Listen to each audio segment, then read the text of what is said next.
اللہ کے نبی علیہ الصلاۃ والسلام نے غزوہ خندق کے موقع کے اوپر جب خندق کی لڑائی ختم ہو گئی، اپنی زرہ اپنا اسلحہ اتارنے لگے، جبریل اللہ کے نبی کے پاس تشریف لائے، ان سے کہتے ہیں کہ آپ اپنا اسلحہ اتارنے لگے ہیں جبکہ ابھی ہم نے نہیں اتارا۔ اللہ کے نبی نے پوچھا آگے کیا کرنا ہے؟ تو جبریل علیہ السلام نے کہا کہ ابھی آگے چل کے بنو قریظہ سے انتقام لینا ہے، انہوں نے بداہری کی ہے۔ اللہ کے نبی نے اعلان کر دیا کہ جتنے بھی مجاہدین ہیں، کوئی بھی مجاہد عصر کی نماز یہاں نہیں پڑھے گا، بلکہ ہر بندے نے عصر کی نماز بنو قریظہ جا کے پڑھنی ہے۔ مسجد نبوی اور بنو قریظہ کے درمیان کچھ فاصلہ ہے۔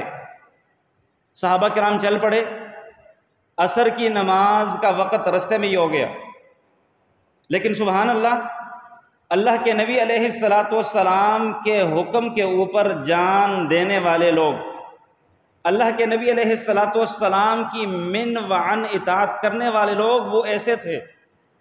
صحابہ کرام کو جو اللہ تعالیٰ نے یہ ایک پروٹوکول دیا ہے، رضی اللہ عنہم ورضوا عنہ، یہ ایسے نہیں ہیں۔ ان میں کچھ گٹس تھی، کچھ کوالٹیز تھیں، ان میں کچھ صلاحیتیں تھیں۔ انہیں اللہ تعالیٰ نے جو اپنے آخری پیغمبر کی صحبت اور ساتھی بنانے کے لیے منتخب کیا تھا، وہ ایسے نہیں تھا۔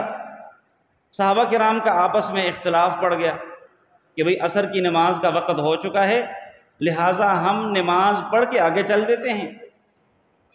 کچھ صحابہ کرام نے کہا کہ نہیں، اللہ کے نبی نے کہا ہے کہ عصر کی نماز بنو قریظہ جا کے پڑھنی ہے، وہاں جا کے پڑھیں گے بھلے عشاء کا وقت کیوں نہ ہو۔ رستے میں ہمیں بالکل بھی یہ گنجائش نہیں کہ ہم رستے میں عصر کی نماز پڑھیں اور اللہ کے نبی علیہ السلام کی بات میں سے اپنی عقل اور سمجھ کے مطابق مفاہیم نکال کر ہم فیصلے کرتے رہیں۔ ایسے نہیں ہوگا۔ اللہ کے نبی نے کہا عصر وہاں پڑھنی ہے، وہاں جا کے پڑھیں گے۔